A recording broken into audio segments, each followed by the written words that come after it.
कोल्हापूर जिल्हा हा कायमच राजकीय दृष्टिकोनातून चर्चेत असतो। निवडणुकीची घोषणा झाल्यानंतर ते उमेदवारी अर्ज मागे घेण्याच्या शेवटच्या दिवसापर्यंत कोल्हापूर जिल्ह्यात राजकीय नाट्य पाहायला मिळालं। यामुळे कोल्हापूर जिल्हा आणखीनच चर्चेत आला। कोल्हापूर जिल्ह्यात चंदगड, राधानगरी, कागल, कोल्हापूर दक्षिण, करवीर, कोल्हापूर उत्तर, शाहूवाडी, हातकणंगले, इचलकरंजी आणि शिरोळ असे एकूण 10 विधानसभा मतदारसंघ येतात। या मतदारसंघात अटीतटीचा सामना पाहायला मिळेल अशी स्थिती आहे। कोल्हापूर जिल्ह्यातल्या या 10 विधानसभा मतदारसंघात कशा लढती होणार आहेत या संदर्भात आपण या व्हिडिओतून सविस्तराने जाणून घेऊयात।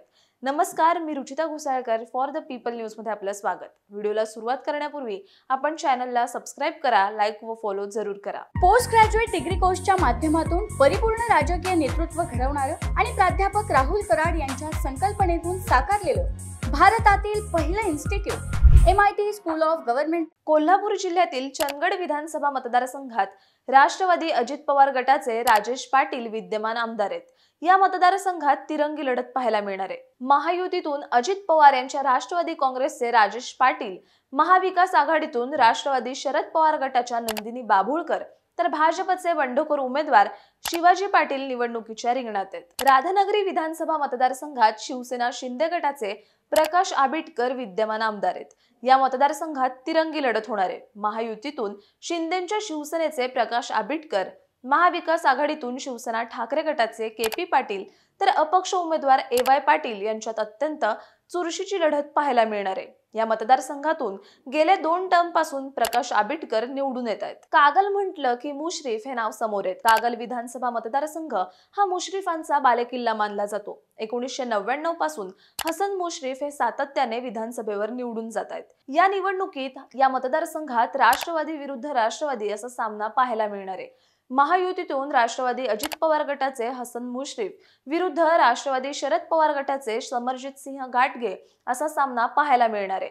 घाटगे यांचा मुश्रीफ यांना कायम विरोध राहिलाय। मुश्रीफ अजित पवारांसोबत महायुतीत गेल्यानंतर घाटगे शरद पवार गटात आले आणि अपेक्षेप्रमाणे त्यांना उमेदवारी मिळाली। आता मुश्रीफ यांच्या विरोधात घाटगेंनी जोरदार आघाडी उघडलेली दिसते।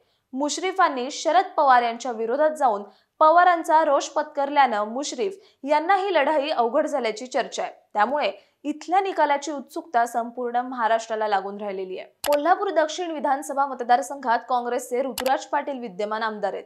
या मतदारसंघात थेट लढत पाहायला मिळणार आहे। महाविकास आघाडीतून काँग्रेसचे ऋतुराज पाटील तर महायुतीतून भाजपचे अमल महाडिक यांच्यात लढत होणार आहे। 2014 ला या मतदारसंघातून अमल महाडिक विजयी झाले होते। त्याचप्रमाणे मागील 2019च्या निवडणुकीत देखील त्यांचा सामना ऋतुराज पाटील यांच्यासोबत झाला होता आणि ऋतुराज पाटील यावेळी विजयी झाले होते। आत्ताच्या निवडणुकीत देखील ऋतुराज पाटील आणि अमल महाडिक हे पुन्हा एकदा आमने सामने आलेत। आता कोण मैदान मारेल हे येत्या 23 नोव्हेंबरला समजेल। करवीर विधानसभा मतदारसंघात तिरंगी लढत पाहायला मिळणार आहे। महाविकास आघाडीतून काँग्रेसचे राहुल पाटील, महायुतीतून शिवसेना शिंदे गटाचे चंद्रदीप नरके तर अपक्ष उमेदवार संताजी घोरपडे निवडणुकीच्या रिंगणात आहेत। 2009 आणि 2014 असे सलग 2 वेळा चंद्रदीप नरके यांनी या मतदारसंघाचं प्रतिनिधित्व केलंय। त्यामुळे या निवडणुकीत चंद्रदीप नरके पुन्हा एकदा बाजी मारणार का हे पाहणं महत्त्वाचं ठरेल। कोल्हापूर उत्तर विधानसभा मतदारसंघ हा उमेदवारी अर्ज मागे घेण्याच्या शेवटच्या दिवशी फार चर्चेत आला। याचं कारण म्हणजे सुरुवातीला महाविकास आघाडीतून राजेश लाटकर यांना उमेदवारी देण्यात आली होती, परंतु त्यांच्या उमेदवारीला विरोध झाल्याने मधुरिमा राजे छत्रपती यांना उमेदवारी देण्यात आली। पण मधुरिमा राजे छत्रपती यांनी शेवटच्या क्षणी आपला उमेदवारी अर्ज मागे घेतल्यामुळे या मतदारसंघात काँग्रेसचे नेते सतेज पाटील यांची तीव्र नाराजी पाहायला मिळाली। आता या मतदारसंघात दुरंगी लढत पाहायला मिळणार आहे। महायुतीतून शिवसेना शिंदे गटाचे राजेश क्षीरसागर तर महाविकास आघाडी पुरस्कृत राजेश लाटकर निवडणुकीच्या रिंगणात आहेत। शाहूवाडी विधानसभा मतदारसंघात दुरंगी लढत पाहायला मिळणार आहे। जनसुराज्य पक्षाचे विनय कोरे हे विद्यमान आमदार आहेत।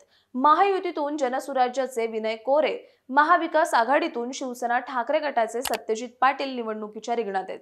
विनय कोरे हे विद्यमान आमदार आहेत तर सत्यजित पाटील हे माजी आमदार असल्यामुळे या दोघांमध्ये अत्यंत चुरशीचा सामना पाहायला मिळणार आहे। हातकणंगले हा राखीव मतदारसंघ आहे। या मतदारसंघात काँग्रेसचे राजू आवळे विद्यमान आमदार आहेत आणि इथे यावेळी तिरंगी लढत पाहायला मिळणार आहे। महाविकास आघाडीतून काँग्रेसचे राजू आवळे, महायुतीतून अशोकराव माने तर परिवर्तन महाशक्तीचे सुजित मिंडसेकर निवडणुकीच्या रिंगणात आहेत।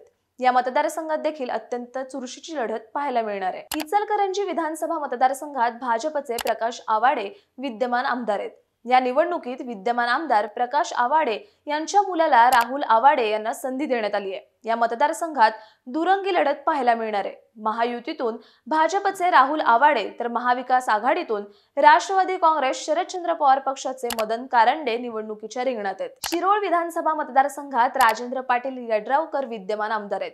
या मतदारसंघात तिरंगी लढत होणार असून अत्यंत चुरशीचा सामना रंगणार आहे। महाविकास आघाडीतून काँग्रेसचे गणपतराव पाटील, महायुती पुरस्कृत राजेंद्र पाटील यड्रावकर आणि परिवर्तन महाशक्तीचे उमेदवार उल्हास पाटील यांच्यात सामना रंगणार आहे। उल्हास पाटील हे 2014ला या मतदारसंघातून निवडून आले होते, तर राजेंद्र पाटील यड्रावकर हे विद्यमान आमदार असल्यामुळे या दोघांमध्ये अटीतटीचा सामना पाहायला मिळणार आहे। कोल्हापूर जिल्ह्यातील 10ही मतदारसंघात अत्यंत अटीतटीच्या लढती पाहायला मिळणार आहेत। काही मतदारसंघात थेट तर काही ठिकाणी दुरंगी आणि तिरंगी लढत होत आहेत। यापैकी काही मतदारसंघात अनेकांनी बंडखोरी करून अपक्ष उमेदवारी अर्ज दाखल केल्यामुळे महायुती आणि महाविकास आघाडीच्या उमेदवारांना याचा फटका बसण्याची शक्यता वर्तवली जाते। तुम्हाला कोल्हापूर जिल्ह्यातल्या या 10 मतदारसंघात होणाऱ्या लढतींविषयी काय वाटतं? तुमचं मत कमेंट करून सांगा। व्हिडिओ आवडल्यास लाईक करा आणि फॉर द पीपल न्यूजला फॉलो करायला विसरू नका। धन्यवाद।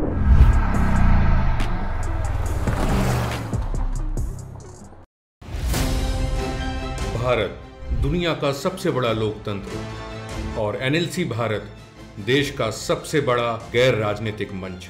शक्तिशाली लोकतंत्र के लिए राहुल कराड का सार्थक कदम। मुंबई में हुआ ऐतिहासिक प्रथम राष्ट्रीय विधायक सम्मेलन।